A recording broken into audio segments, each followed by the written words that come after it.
Bom dia, meus queridos alunos. Nossa aula de hoje é sobre ambiguidade. Sei que vocês receberam alguns exercícios, alguns aqui já estão bem tranquilos na matéria, mas agora vamos a um videozinho, uma videoaula curta sobre essa matéria tão interessante, tão importante. A ambiguidade ela pode ser uma excelente arma na sua produção textual, se você souber utilizá-la. Agora, se a ambiguidade for causada por um descuido seu, por uma falta de atenção, ela pode ser uma arma apontada contra você, ok? Então, vamos conhecer os tipos de ambiguidade, vamos entender o significado da ambiguidade e como a gente pode utilizá-la da melhor maneira dentro do nosso texto. Um lembrete bastante importante, hein? Em textos dissertativos, a ambiguidade não é uma coisa positiva. Ou seja, na sua redação do Enem, fuja da ambiguidade, ok? Um texto dissertativo ele pede objetividade, clareza, o que nada tem a ver com ambiguidade. É um excelente recurso, você pode utilizá-la, mas não numa redação dissertativa argumentativa, ok? Então, vamos embora. Olha aí, para começar a gente tem essa charge maravilhosa, né? Este ano vou começar com o pé direito, né? Com o pé direito aí não foi bom para esse cara que está com a maçã na boca. Ambiguidade, também conhecida como anfibologia, ocorre quando uma mensagem ganha mais de um significado, o que ocorre devido à disposição inadequada das palavras em uma frase. Muitas vezes a ambiguidade pode ser um recurso expressivo, em outras, um defeito de construção do texto. Como recurso, é muito encontrada em textos publicitários e humorísticos. Vejamos um exemplo usado em campanha governamental de conscientização sobre o uso do cinto de segurança. Tá. Antes da frase, deixa eu fazer uma observação importante, né? A palavra ambiguidade, né, ela tem esse radical ambi, que a gente entende sempre como dois, tá? Então, geralmente, uma ambiguidade tem dois sentidos, né? Mas a ambiguidade vai muito além disso. Eu posso ter, não necessariamente eu tenho que ter apenas dois sentidos, eu posso ter mais de dois sentidos ali. Em geral, são dois, mas eu posso ter mais de dois sentidos ali. De repente, a ambiguidade está centrada numa palavra, e você sabe que as palavras são polissêmicas, ou seja, uma palavra pode ter N sentidos. Então, aquela palavra, dentro daquela frase, da forma como foi construída, sem ter um contexto, ela pode me dar a entender N coisas, entendeu? Então, muita calma na hora de analisar. Às vezes a gente só enxerga o que a gente quer. Olha aí, uma dica importante. Tá? E se tratando de ambiguidade, muitas das vezes a gente só enxerga o que quer enxergar. Só lê o que quer ler. Mas existe uma outra leitura possível. E essa leitura possível que faz com que a frase seja ambígua. Tá bom? Então a gente tem que aprender a fazer mais de uma leitura do que a gente escreve, do que a gente produz. Olha a frase aí. Para não quebrar a cara, use cinto de segurança. Para não quebrar a cara, use o cinto de segurança. Quebrar a cara é uma expressão que ela tem uma dupla interpretação, né? Ou a pessoa que não usar o cinto pode dar-se mal, né? Ser multada, né? Então aí a gente entende quebrar a cara como se dar mal, e fulano se deu mal, fulano quebrou a cara, entendeu? Ou, ainda se tratando da questão de cinto de segurança, desse contexto, né, de trânsito, quebrar a cara pode ser literalmente quebrar a cara, bater com a cara no volante e quebrar a cara. Entendeu? Então você tem aí um significado que pode ser literal, quebrar a cara, bater com a cara no painel do carro, ou quebrar a cara no sentido de se dar mal, figurativo, né? Entendeu as duas leituras possíveis? Por isso dizemos que essa frase ela é ambígua. Agora, ela é ambígua intencionalmente, perceba. Por isso, essa ambiguidade ela é positiva. É uma ambiguidade que o autor da frase quis que a frase tivesse. Porque brinca, sabe? Fez aquele joguinho de sentidos. Quebrar a cara, quebrar a cara. Entendeu? Importante para despertar a atenção do leitor. Tá? Por isso que esse é um dos motivos da ambiguidade ser tão utilizada no meio publicitário. Em textos argumentativos, didáticos, jornalísticos e outros de função informativa, a ambiguidade é considerada um defeito. Nesses tipos de texto, a mensagem deve ser a mensagem deve ser o mais clara e objetiva possível. Né? Por isso, deve-se evitar expressões que possam gerar algum tipo de ambiguidade. Um exemplo de ambiguidade intencional pode ser visto na tirinha abaixo. Então, vamos parar aqui rapidinho. Veja que a ambiguidade ela não é, como eu já tinha alertado, ela não é bem vista, bem-vinda em textos argumentativos, que é o caso do texto da redação do Enem, em textos didáticos, né? Um texto que explica uma matéria, por exemplo, não tem porquê, a ambiguidade não vai ajudar, vai atrapalhar. Imagina que teu médico te manda tomar um remédio e aí a frase dele na receita tem duplo sentido, pode ser uma coisa, pode ser outra. Bom, mas o remédio é um só, entendeu? Então, em certas situações, a ambiguidade não é bem-vinda. Há textos que precisam ser objetivos.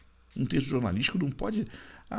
o jornalista pode estar falando, mas pode estar falando daquilo. Não, ele tem que falar exatamente o que foi, exatamente o que os fatos apresentam. Não pode ter essa possibilidade de dupla interpretação. Entendeu? Vamos ver a tirinha. Ó. O senhor é o paciente? Costumo ser. Mas foram 2 horas esperando no calor e sem gibi. A minha paciência se foi faz tempo. A ambiguidade aqui é proposital, né?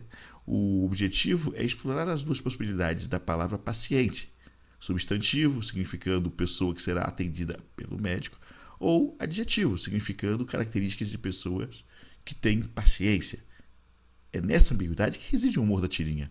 Então, é um uso, né, da ambiguidade para gerar, para provocar o humor, né, para causar esse efeito, né, porque o humor ele é um efeito dentro do texto, tá bom? E esse efeito é provocado justamente por essa brincadeira que o autor da tirinha conscientemente, intencionalmente faz do uso da ambiguidade, beleza? Existem 4 tipos de ambiguidade, eu sei. Lá na folhinha eu coloquei apenas 2, né? Então há uma discussão aí sobre entre diversos autores sobre os tipos de ambiguidade, os nomes que eles dão, tá bom? Mas aqui eu preferi, nessa aula, falar de outros tipos também, que são coisas mais específicas. Ali eles pegam e englobam tudo em 2 casos, aqui não, aqui eu vou desmembrar um pouquinho mais. Então vamos lá, vamos começar pela polissêmica, quando um mesmo vocábulo apresenta mais de um significado. Então tem uma palavra dentro do texto, o sentido dela, né, pode mudar dependendo do contexto. Olha aqui, ó. As ações lhe trouxeram grande fortuna. As ações aí são as atitudes, né, os atos que ele cometeu, as coisas que ele fez, ou as ações são aquelas, né, ações, aplicações financeiras, né, ação da Bolsa de Valores. Entendeu? A frase assim solta, as ações lhe trouxeram grande fortuna, ela é ambígua, porque a palavra ações dá a entender uma coisa ou outra. Quando a ambiguidade ocorre por causa de um vocábulo, de uma palavra, tá? E do sentido dos variados sentidos que essa palavra pode apresentar, dizemos que essa ambiguidade ela é polissêmica, provocada pela polissemia das palavras, né? Polissemia, muitos significados. Olha outro exemplo. Procurava balas perto de sua casa. As balas são projéteis ou guloseimas. Quando ele procurava balas perto de sua casa. Bala, então, como você sabe, pode ser bala, né, de tiros ou bala de doce, né? Mas a frase está descontextualizada, então apresenta duplo sentido. Caso a dupla interpretação não seja intencional, para evitá-la faz-se necessário reconstruir a frase a fim de que o vocábulo em questão alcance o entendimento desejado. Tá? Então, veja, às vezes essa frase ela foi criada dentro de uma tirinha e ela foi intencional. Aí está tudo tranquilo. Né? A ambiguidade aí foi construída intencionalmente. Mas pode acontecer, e em geral acontece, da frase ter sido dita sem a intenção de ser ambíguo. Entendeu? Para que isso não ocorra, você precisa ser. Se você não está querendo ser ambíguo, você precisa ser mais objetivo no teu texto, tá? Então, veja, aquela frase lá as ações lhe trouxeram grande fortuna, você pode dizer assim: o dinheiro que aplicou em ações na bolsa de valores trouxe grande fortuna. Aqui eu destruo a possibilidade de uma outra interpretação. Agora estamos falando de ações como aplicações financeiras. Ou eu posso dizer, né, pensando na frase 2, procuravam uma loja perto de sua casa que vendesse balas para sua aula de tiro ao alvo. Aqui eu fui específico na questão da bala como projétil. Então eu acabei com a ambiguidade. Muitas das vezes vai ser necessário que você seja mais objetivo para que isso não gere uma ambiguidade, ok? Beleza. Ambiguidade estrutural. Pode ocorrer pela má construção da frase, pelo mau uso dos pronomes possessivos e de pronomes relativos, entre outros problemas. Olha só. A ambiguidade estrutural, ela vai falar de tudo. Agora, existe uma outra ambiguidade que vai se deter basicamente em cima dos pronomes. Então, assim, lá na apostila, né, naquele material que eu te mandei, eu peguei estrutural para falar de tudo. Mas, por exemplo, você tem a semântica que vai trabalhar exatamente em cima dos pronomes. Tá bom? Mas a estrutural, ela trabalha, né? Para alguns autores, ela vai tratar de qualquer tipo de má construção. Segundo outros, ela se detém apenas na questão sintática, ou seja, na organização da tua frase, na forma como você constrói. Vou te dar outro exemplo. Lá em Duque de Caxias, onde eu morei boa parte da minha infância e adolescência, tinha uma biblioteca, né? Era a Câmara dos Vereadores e biblioteca. Mas eles não chamavam assim, não, eles diziam sala de leitura. Mas a placa que tinha lá fora era sala de leitura pública. Sala de leitura pública. Ora, o que dá a entender a frase? Né? Sala de leitura pública dá a entender que a leitura é pública, ou seja, que alguém ia lá e lia em voz alta para aqueles que estavam presentes, porque a leitura era pública. Você está me entendendo? É claro que não era isso, mas era isso que dizia. Então, a ambiguidade se faz aí entre o que se diz e o que se quer dizer. Você está me entendendo? Existia uma intenção, mas o que se produziu foi outra coisa. E entre a intenção e o fato é que há ambiguidade. Então, cuidado com esse tipo de ambiguidade. Muitas vezes a frase não apresenta. Se eu for pegar o pé da letra, não tem ambiguidade nenhuma, porque é o que é. Só que eu sei que o que é não é o que é. Você está me entendendo? Essa brincadeira com as palavras é intencional. O trocadilho, não perdoei o trocadilho. Entendeu? Então, assim, a pessoa disse uma coisa, mas o que queria dizer era outra coisa. Você entendeu o que ela queria dizer, mas o que ela disse não é o que ela queria dizer. E aí a gente pega a ambiguidade. Isso também é uma ambiguidade, tá? E ele é muitas das vezes motivado pela estrutura, pela forma como constrói. Então, ao invés de dizer sala de leitura pública, a placa deveria dizer sala pública de leitura. E aí, entendeu? Aí batia com aquilo que realmente ela queria apresentar como ideia. Porque é o fato. Entenderam? Então, uma questão de construção, de estrutura da frase. Olha o exemplo aí. Papai falou à secretária que mora neste bairro. Papai falou à secretária que mora nesse bairro. Né? Aí fica aquela dúvida. É o papai que mora neste bairro ou é a secretária? Ele falou para a secretária aqui, né? Esse A caseado aí a gente pode traduzir para a. Ele falou para a secretária, né? Que mora nesse bairro. Então, os dois sentidos. Oi, senhorita, eu moro neste bairro.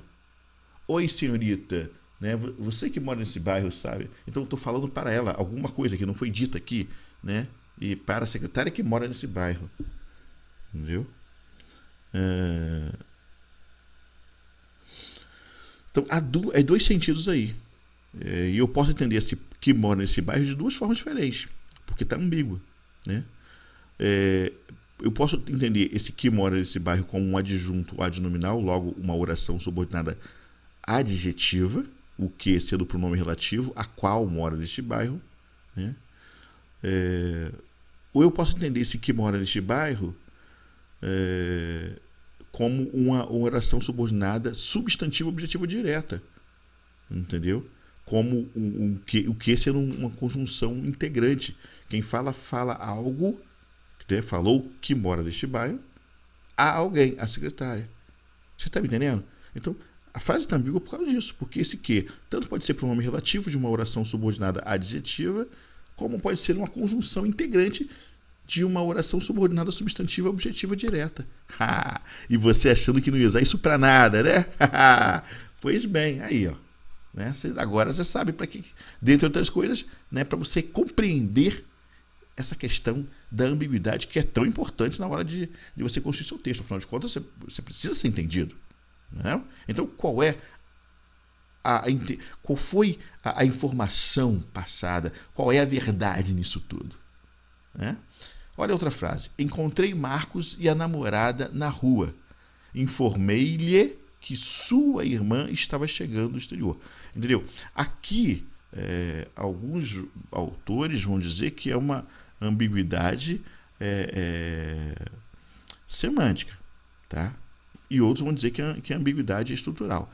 No fundo, a gente não vai muito cobrar essa questão de tipo de ambiguidade. É importante que você entenda o que é ambiguidade e como ela ocorre. Isso é muito mais importante, tá bom?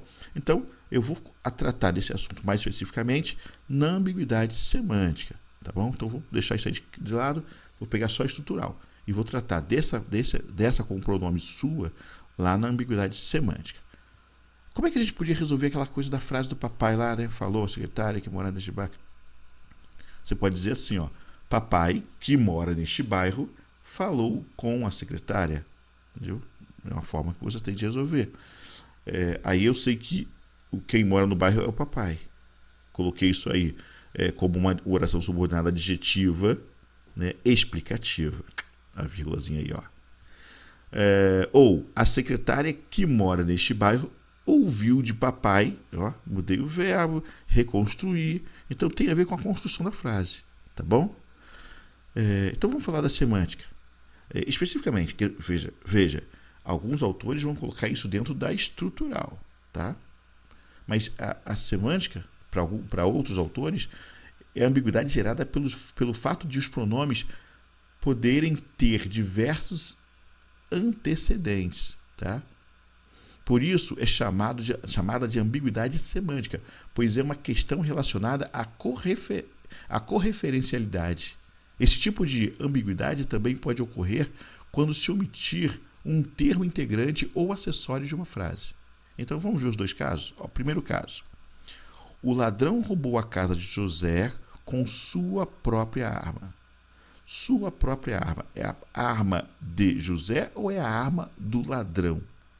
Com que arma o ladrão roubou a casa de José?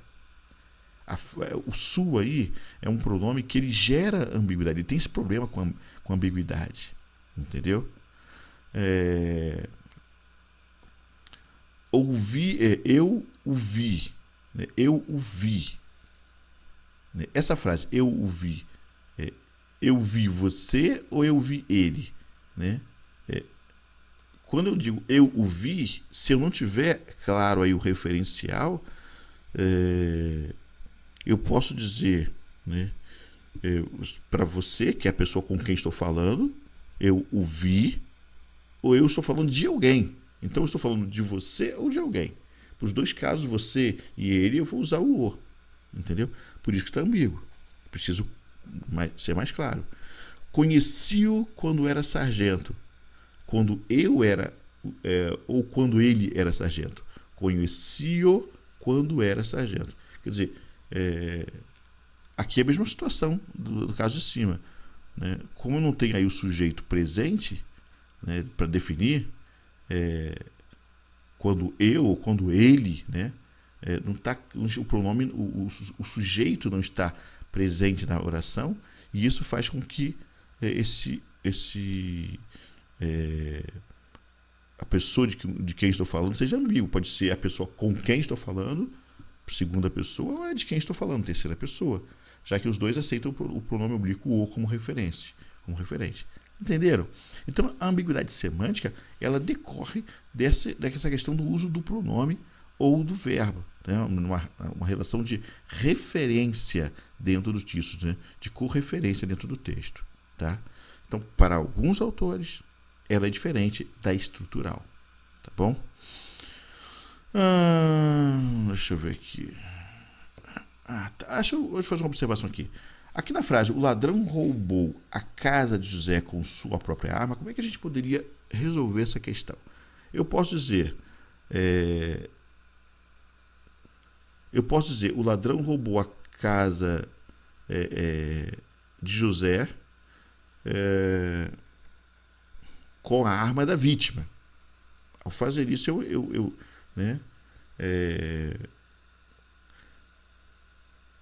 eu deixo claro que a arma aí é de José. Mas eu quero dizer que a arma é do ladrão. Né?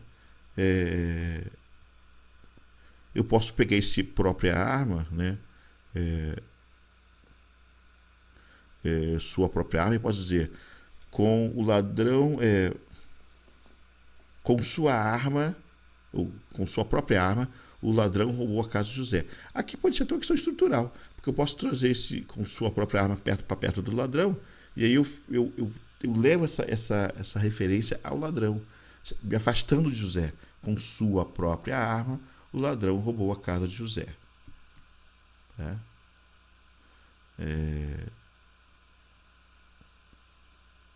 Entendeu? Então dá para fazer dessa maneira, levando esse termo para perto do ladrão, para criar um elo ali, tá? Entre a arma e o ladrão. Tá? Ou eu posso dizer também, reescrever a frase: o ladrão roubou a casa de José com a arma que trouxera consigo. Entendeu? Então eu estou me referindo ao ladrão.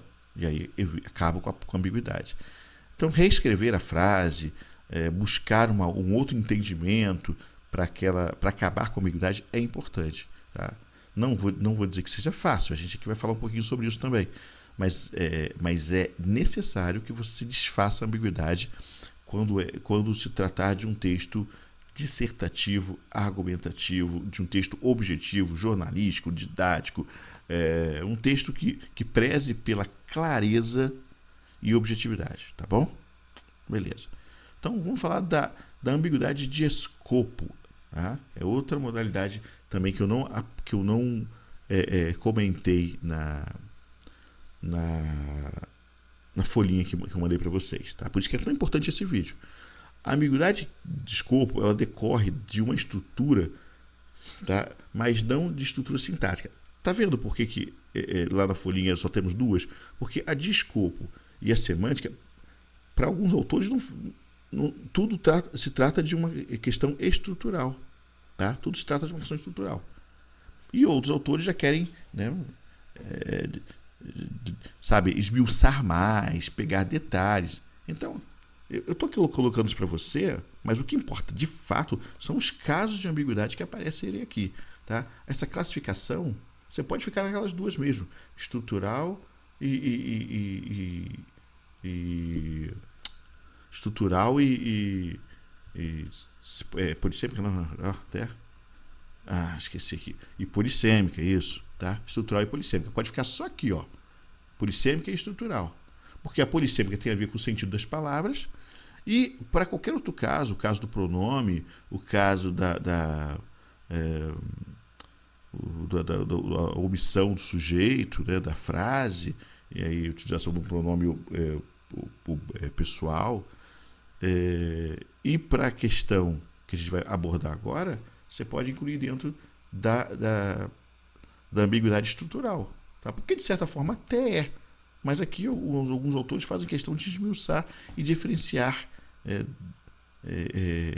por características mais específicas. Então, no caso da de escopo, a ambiguidade decorre de uma estrutura, mas não da estrutura sintática, que é o carro-chefe da ambiguidade estrutural, né, que tem a ver com a organização das palavras, a ordem que as palavras ocupam dentro da frase. Aquele caso lá de Caxias que eu comentei com você. E sim da estrutura semântica da sentença, que gera duas interpretações. É a maneira de organizar a relação de distribuição entre as palavras que expressam uma quantificação que gera ambiguidade. Ou seja, a ambiguidade de escopo sempre envolve ideia de distribuição coletiva ou individual. Quem nunca ficou com uma dúvida dessa? Principalmente naquelas questões de matemática. Olha aqui, ó. Os alunos comeram 6 sanduíches. Essa frase, ela é ambígua porque os alunos, eu posso entender que os alunos comeram um total, né, todo mundo junto comeram, né, de todos os 6 alunos juntos, né, no total, no geralzão, eles comeram 6 sanduíches ou cada um deles comeu 6 sanduíches, né? E aí multiplica isso pelo número de alunos, pode ser bem mais de 6, né, no geralzão. Então assim, você tem 3 alunos, os 3 alunos comeram 6 sanduíches. 6 cada um ou 6 no geral, né? Por isso que é importante que a gente a forma de acabar com essa ambiguidade é justamente colocar o cada um, se você quer justamente dizer, especificar que, né, que na verdade ao todo comeram 18 sanduíches, né? Então a ambiguidade está aí. Isso não é uma questão de matemática. Quantas questões a gente já pegou com essa ambiguidade?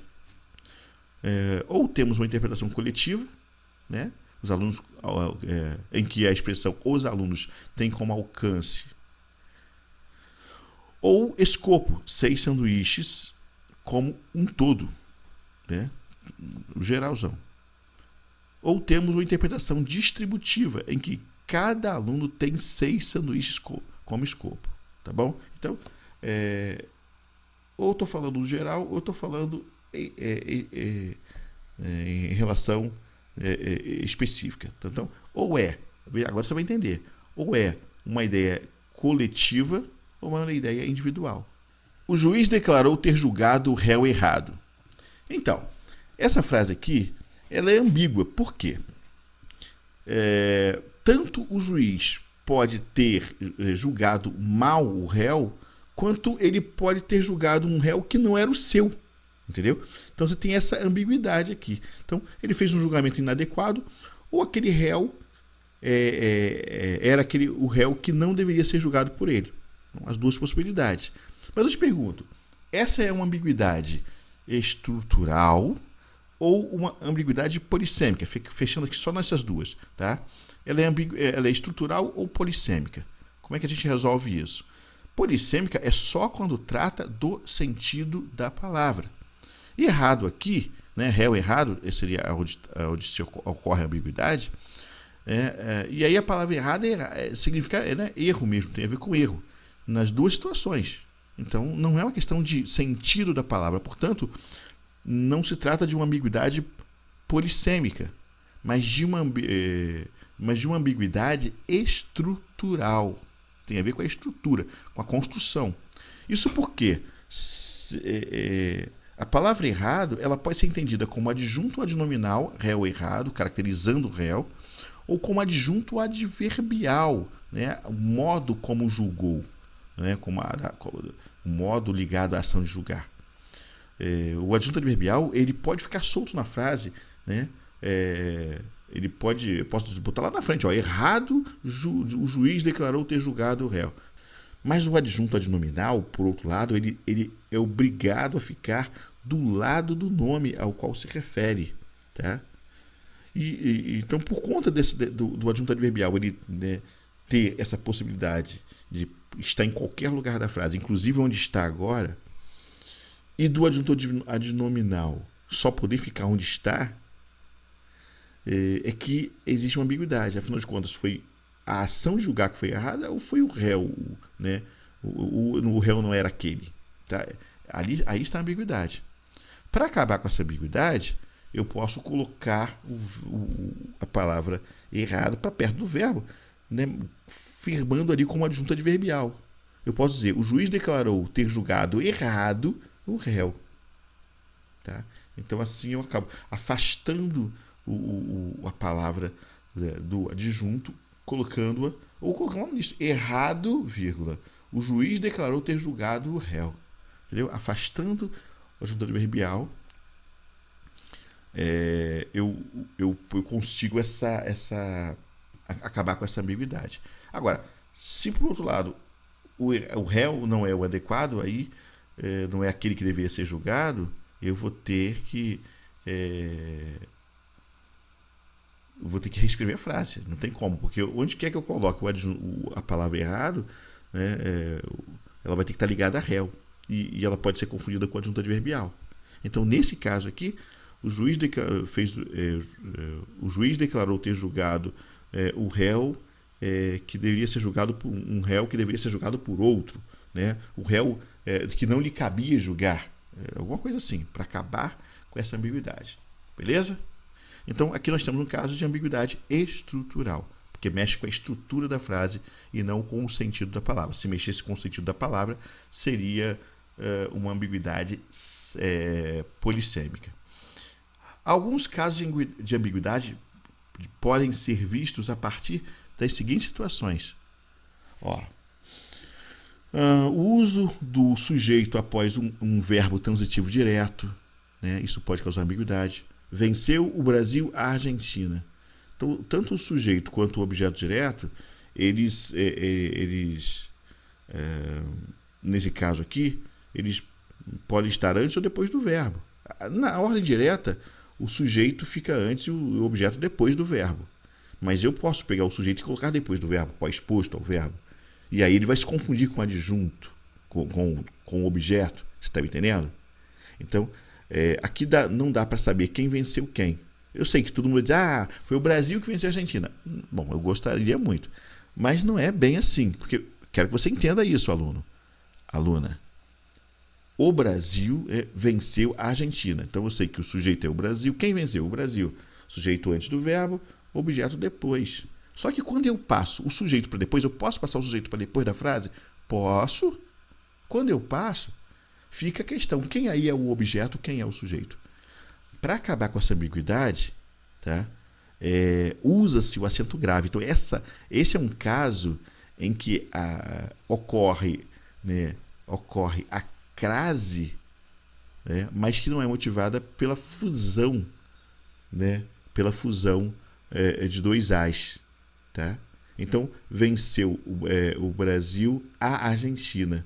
Isso, mas é que eu quero que a Argentina vença. Como é que fica? Aí você bota a preposição a. Tá? Venceu ao Brasil a Argentina. Então, deixa eu só me corrigir aqui. Né? Ocorre a fusão de dois As, mas não é pedido. O verbo não é transitivo indireto. O verbo é transitivo direto. Quem vence, vence alguém. Tá?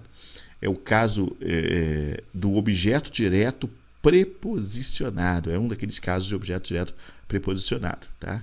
Então, nesse caso, eu vou colocar a crase. Não é pedida pelo verbo. Eu coloquei uma preposição ali para marcar o objeto, já que o objeto pode começar com preposição. Sujeito não. Você lembra, né? Então, beleza. Segundo caso, uso dos possessivos em terceira pessoa. Minha irmã foi à casa da amiga em sua bicicleta. Aqui não dá para saber se a bicicleta era da amiga ou se a bicicleta era da irmã. Como é que a gente faz para resolver isso aí?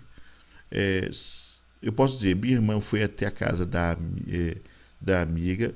Eu posso dizer que a minha irmã foi de bicicleta à casa da amiga. Aí eu dou para entender que, que a bicicleta é da minha irmã. Ou minha irmã foi à casa da amiga em sua bicicleta, né? Como é que a gente pode botar isso aí? Minha irmã foi à casa da amiga.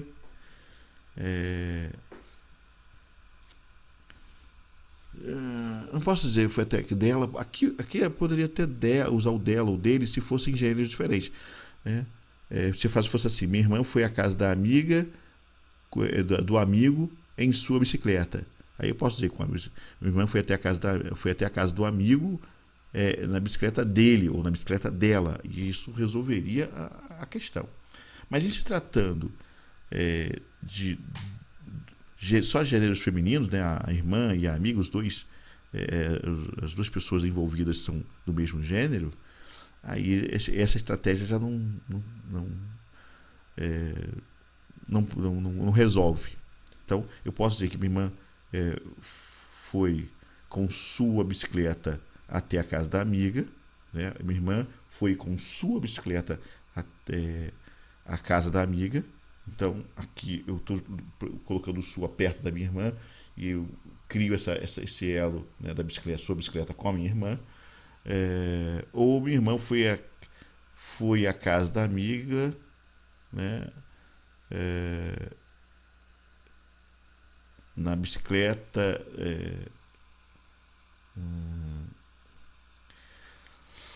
Como é que a gente pode colocar isso? Minha irmã foi à casa da amiga.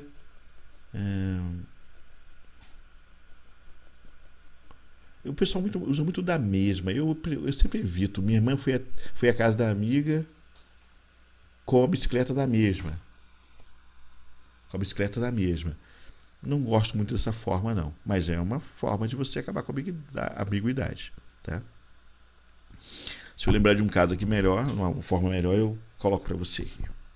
3. Uso incorreto de algumas comparações. Na década de 70, os jogadores do Vasco não levavam os treinos a sério, como acontecia no Cruzeiro. Aqui eu tenho o seguinte entendimento: não dá para saber se os jogadores do Vasco não levavam os treinos igual acontecia no Cruzeiro, ou se eles não levavam os treinos a sério, ao contrário do que acontecia no Cruzeiro. Entendeu? Então, eu não sei se os jogadores do Vasco... A frase está dizendo isso. Ela pode tanto estar dizendo que os jogadores do Vasco e os do Cruzeiro não levavam o jogo a sério, ou que os do Vasco não levavam mais do que os do Cruzeiro, os treinos no caso, levavam o treino a sério. Tá? Então, há essa ambiguidade. Como é que a gente resolve isso? Na década de 70, os jogadores do Vasco não levavam os treinos a sério, ao contrário do que acontecia no Cruzeiro. Então, se eu tirar esse como e colocar ao contrário, né, eu resolvo essa ambiguidade. Tá? Então, o problema está na palavra como. Porque ele pode dar a ideia de conformidade, tá? Como de conformidade, ou como de comparação. Então, a oração seguinte pode ser uma comparação ou uma conformidade. Essa é a ambiguidade gerada. Então, tiro o como, boto ao contrário, e aí cria essa oposição. Ou eu boto da mesma forma, né, como acontecia no Cruzeiro. Aí, da mesma forma como, assim como acontecia no Cruzeiro. Né? Eu posso dizer... tem essas duas formas de você colocar. Tá? Aí eu digo que acontecia a mesma coisa em um e em outro. Tá bom? 4. Uso indevido da preposição de entre os substantivos. Onde está a cadela da sua irmã? Aqui não se sabe se é um atributo, se é atribuído um adjetivo pejorativo dado à irmã, ou se trata de um animal, tá? Ou se trata de um animal.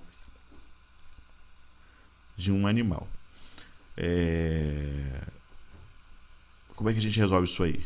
Né? Onde está a cadela que pertence à sua irmã? Né?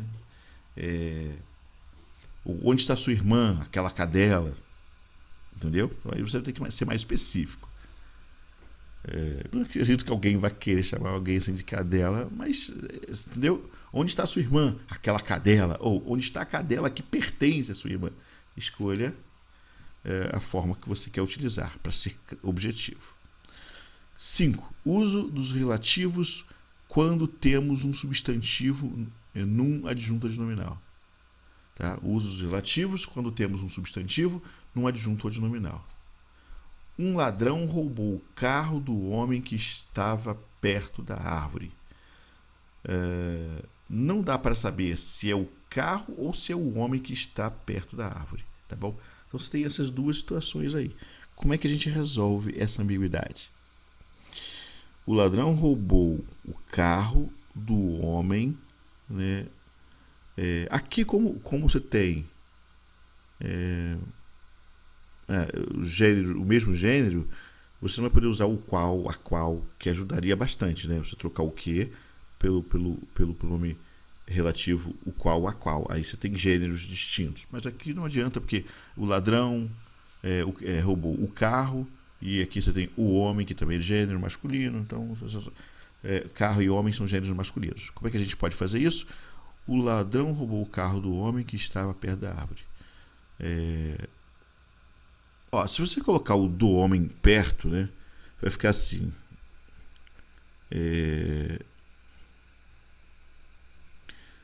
O ladrão roubou do homem o carro que estava perto da árvore. Né?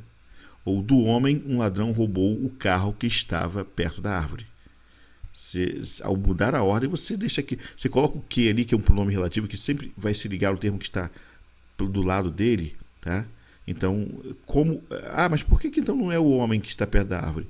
Porque você tem uma expressão, carro do homem. Então, assim, você tem um adjunto adnominal que apresenta um substantivo. Então, ele está ligado, é como se fosse uma coisa só. Carro do homem, entendeu? O do homem aí seria uma característica do carro, um adjunto adnominal do carro. Por isso que quando eu coloco o pronome que, eu estou falando, né? Posso estar falando do carro também. Tá? Posso estar falando do homem, posso estar falando do carro. Mas se eu tirar esse do homem aí de perto do carro, o ladrão roubou do homem o carro que estava perto da árvore. Entendeu? Então aí eu referencio o carro. Acabei com ambiguidade escolhendo um lado. Mas eu quero roubar o homem. Bom, aí você tem que se assaltar, né? Então não creio que caiba a outra construção. Roubar o homem não seria legal. Mas se você quiser roubar o homem, fique à vontade. Eu poderia construir, então... não tem como construir, só tem essa forma. Então, o ladrão roubou do homem o carro que estava perto da árvore. Tá? Aí você acaba com a ambiguidade. Não tem como tirar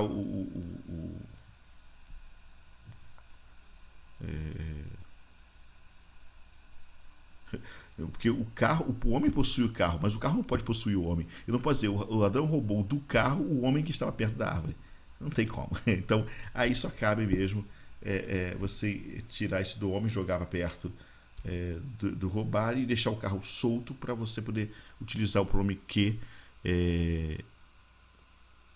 perto da palavra carro. Tá bom?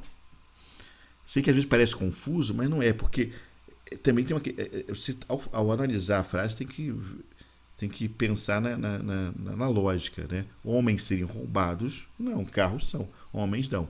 Então não tem ambiguidade, professor. Sim, mas a construção sugere, ainda que a gente não acredite nessa possibilidade, mas ela sugere. E é essa possibilidade que a gente quer desfazer.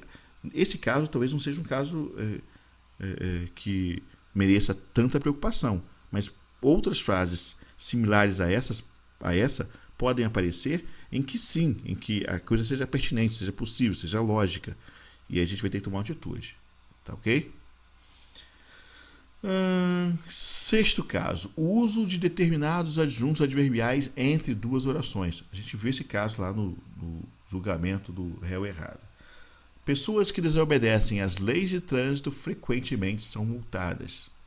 Há dúvidas se as pessoas desobedecem às leis e frequentemente ou se elas são multadas com frequência. Tá? Então, não sei se você entendeu. Pessoas que desobedecem às leis de trânsito frequentemente são multadas. Quer dizer, se a frequência ocorre na multa ou se a frequência está ligada à desobediência, entendeu? É a multa ou é a desobediência que a frequência está ligada? Frequente é a multa ou frequente é a desobediência? Essa é a ambiguidade. Como é que a gente resolve isso? Pegando esse frequentemente, que está bem no meio aí entre uma coisa e outra, e aí não se decide, e colocando próximo de quem a gente quer, para a gente resolver essa parada, coloca ele perto de alguém, define o lugar dele. Você parece aquele namorado ou namorada que fica em cima do muro? Então, vamos acabar com isso. Pessoas que desobedecem frequentemente às leis de trânsito são multadas. Pessoas que desobedecem frequentemente às leis de trânsito são multadas. Então, são multadas aquelas cuja frequência está na desobediência. Ou pessoas que desobedecem às leis de trânsito são multadas frequentemente. Então, coloca lá para frente. Tá? Então, esse frequentemente vai estar ligado a multadas. Aqui eu tenho um adjunto adverbial que pode ser de um ou de outro. Então, para acabar com o problema, você joga ele para perto de um verbo ou para perto do outro verbo. E acaba com o problema. 7. Confusão em relação ao termo que se refere. Júlio conversou com Paulo sentado no muro. Quem está sentado no muro? Eis a questão. Então, aqui também é uma questão de estrutura. Júlio, vírgula, sentado no muro, vírgula, conversou com Paulo. Ou, Júlio conversou com Paulo, vírgula, que estava sentado no muro. De uma forma ou de outra, você resolve a questão, para lá ou para cá. Entendeu? Mas da forma como está, quem é que está sentado no muro? Paulo ou Júlio? Outro caso. Uso dos verbos deixar e ficar. Esses verbos, eles causam ambiguidade. Olha aí. João deixou as pessoas felizes. Não dá para saber se João fez as pessoas felizes ou se João saiu de um lugar onde as pessoas estão felizes. Entendeu? Como é que a gente resolve isso? Eu posso trocar o verbo. João fez com que as pessoas ficassem felizes. Ou João fez felizes as pessoas. Entendeu? Pode trocar o verbo aí para poder acabar com a ambiguidade, no sentido de João gerar essa felicidade. Se as pessoas, ele tá deixando no sentido de ir embora, de se afastar, você pode também trocar o verbo por outro. João se afastou das pessoas felizes. Entendeu? Então você troca o verbo. Ao trocar o verbo, já que a ambiguidade está nesse verbo, troca o verbo, usa outro verbo que seja mais específico. João fez com que as pessoas ficassem felizes ou João se afastou das pessoas felizes. E aí você acaba com essa ambiguidade. Após o leilão, olha outra frase aí. Após o leilão, a empresa francesa ficou com a empresa italiana. Após o leilão, a empresa francesa ficou com a empresa italiana. Esse ficar também é ambíguo, porque não dá para saber se a empresa francesa ficou junto com a empresa italiana ou se ela ficou no sentido de ter comprado, tomou posse dessa empresa. Tá? Então, de novo, troque o verbo. Após o leilão, a empresa francesa adquiriu a empresa italiana. Então, no sentido de adquirir, ela ficou, comprou. Ou pode trocar pelo comprou mesmo. Comprou a empresa italiana. Mas eu quero ficar... quer dizer, se ela se associou. Então, se usa associou. Após o leilão, a empresa francesa associou-se à empresa italiana. Então, troque o verbo. Esses verbos eles causam ambiguidade. Então, não tem por que você manter a ambiguidade mantendo o verbo. Troque o verbo, escolha um mais específico e bye ambiguidade. A ambiguidade é um fenômeno comum em qualquer língua. Tá? Quando não intencional, pode gerar um problema de compreensão. Quando intencional, é uma estratégia argumentativa bastante poderosa. Então, fica a dica. Não é que você não possa usar a ambiguidade, mas tem que saber a hora de usar. E tem que saber que em alguns textos é melhor não usar. Estou falando da prova de redação do Enem. Numa prova de redação dissertativa argumentativa, a ambiguidade não é bem-vinda. Ok? Não sei no título, se você quiser. Tá? Eu falei. Então, ali no título, se você quiser né? Jogar ali com o duplo sentido, fazendo uma correlação com o texto, ali você pode, no título, só no título, ok? Então tá, vamos falar um pouquinho da ambiguidade, vamos ver agora, vamos rir um pouquinho, vamos, né? A ambiguidade da propaganda. Olha essa aqui, essa propaganda ótima. Só para fixar. Show, né? Quer dizer, o cara tá brincando com um parafuso e ao mesmo tempo tá dando informação, tá fixando. Mesmo um especialista necessita de ferramentas adequadas. Quer dizer, ele só para fixar, quer dizer, só para você lembrar, você não esquecer, ele traz uma informação. Mas ele está se referindo ao parafuso ali. Então, fixar aí ganha duplo sentido. A ambiguidade polissêmica. Olha a outra aqui. Quem come um pede bis. Show, show. Né? Brincando aí com o nome do chocolate, né? Bis. Né? Quem come um pede bis. Quer dizer, pede de novo, mas pede o bis mesmo. Então, brinca com essa coisa. Veja como na propaganda, a ambiguidade ela é muito utilizada porque é um recurso estilístico. Olha aqui, ó. Se ninguém percebe o seu pulso, tecnicamente você está morto. Aí você vai olhar para baixo, Rolex, que é a marca de um relógio, entendeu? A brincadeira, entendeu? Se ninguém percebe o seu pulso, quer dizer, ninguém olha para ele, né? E ao mesmo tempo dá a entender aquela coisa de, né, perceber no sentido de sentir o pulso, né? Não tá, seu coração está mais batendo, então você não tem pulso, está morto, entendeu? Francine Calçados, sempre presente de estar ali ou sempre presente de ser um presente, algo a ser dado para alguém. Olha aqui, ó, móveis por este preço não vão durar nada. Aqui é uma grande sacada porque assim, o pessoal costuma dizer que esses móveis são de péssima qualidade, né? São de péssima qualidade, esses móveis baratos, casa Ricardo Eletro, Casa Bahia, né? Móvel que logo está acabando. E eles brincam com isso. Olha como é que eles não têm vergonha nenhuma de brincar com esse pensamento do povo. Ao mesmo tempo né? Então, não vão durar nada porque são de péssima qualidade ou não vão durar nada porque são baratos, porque estão muito baratos. Né? Eles não têm o menor pudor em fazer essa brincadeira, entendeu? Eles fazem mesmo. O negócio é chamar atenção.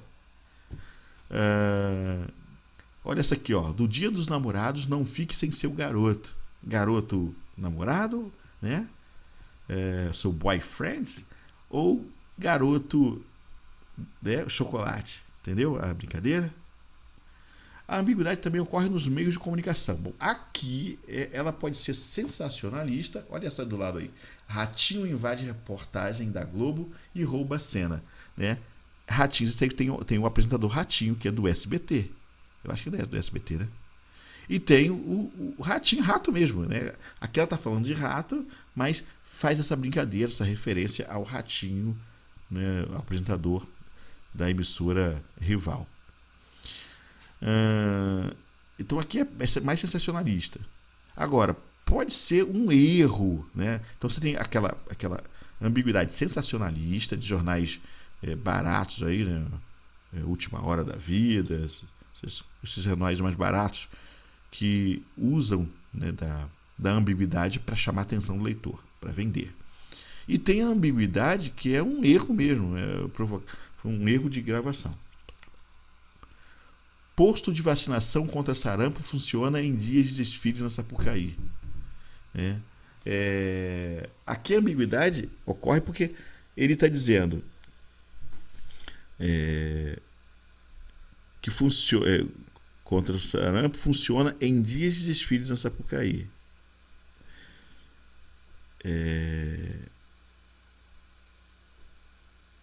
Aqui a ideia que dá é que ele só funciona quando tem desfile. E ele funciona inclusive, né, quando tem desfile. Quer dizer, ele funciona sempre. E também funcionará em dias de desfile. Ou ele só funcionará em dias de desfile. Você está entendendo a ambiguidade? Ela não foi intencional. Aqui foi causada pelo descuido do jornal. Tá bom? Então, essa não é bem-vinda, não. Isso aqui é um erro. Como é que eu sei? Porque não fica claro, né? Se é um posto que abriu emergencialmente só para aqueles dias ali de desfile, ou se é um posto que sempre funciona e que também vai abrir naqueles dias. Então, não, o jornal tinha que se preocupar em ser mais objetivo na informação. Tá? Então, nos meios de comunicação, você tem aquela que é para causar mesmo, para provocar, para chamar a atenção do leitor, caso o Ratinho invadindo a reportagem da Globo e roubando cena, ou essa aqui do posto de vacina, né, de vacinação contra sarampo, que não se sabe se ele já funcionava e também funcionará nos dias de desfile, ou se ele só funcionará em caráter, né, exclusivo ali nos dias de vacinação. Tá? Essa ambiguidade ela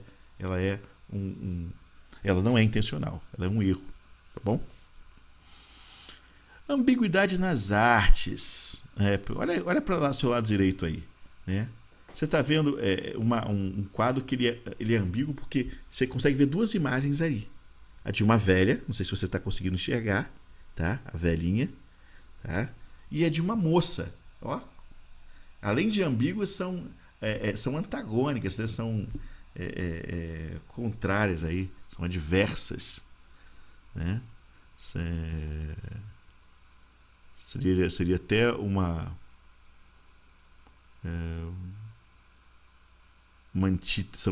imagem antitética, né? Aqui, ó, você tem a moça, não sei se você está vendo aqui, vou mostrar para você, ó, o narizinho da moça, ó, o nariz da moça, né, o rosto, aqui o queixo da moça, o pescoço da moça, aqui tem um colarzinho, alguma coisa presa ao pescoço dela, aqui a orelha da moça, ó, os cabelos da moça, o chapéu da moça. E aí você também pode ver a velha, olha só, aqui está o rosto da velha, tudo isso aqui é o rosto da velha, não sei se você enxerga. Opa, deixa eu voltar aqui. Ó, o olho, né, um dos olhos da velha. Isso aqui tudo é o nariz da velha. Aqui é a boca da velha que tem uma marca de expressão, né? Ó, tá vendo? Aqui o chapéu da velha também. O chapéu é o mesmo, tá? Então aqui é o rosto da velha. Entendeu? Então é uma imagem ambígua, né? Então ambiguidade nas artes. Olha essa música aqui do Leandro e Leonardo. Desculpe, mas eu vou chorar. Não ligue se eu não te ligar, né? Não ligue, né, se eu não te ligar. Esse não ligue é de não ligue, de não ligue, não pegue o telefone e faça ligação, ou é não ligue de não dê atenção, não se incomode se eu não te ligar, tá? Então aqui a frase é ambígua, né? Acredito que eles não sei se eles tiveram intenção ou não, mas a frase é ambígua. Acredito que tenha sido intencional.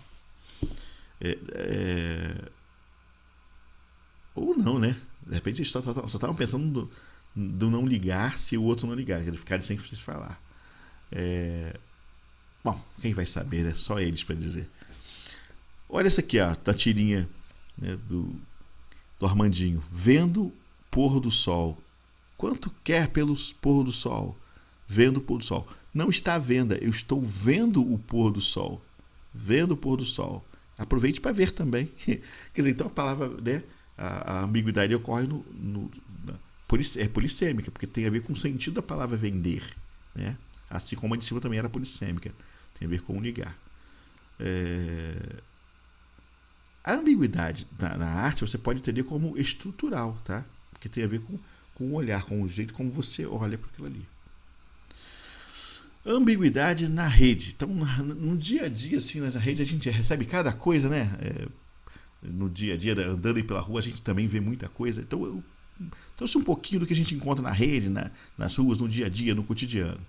Ó, a mãe bateu na filha porque estava bêbada. Quem estava bêbada aí, né? Será que a filha estava bêbada e por isso apanhou? Ou se a mãe estava bêbada e porque estava bêbada bateu na filha? Vai saber. Não trocamos roupas íntimas.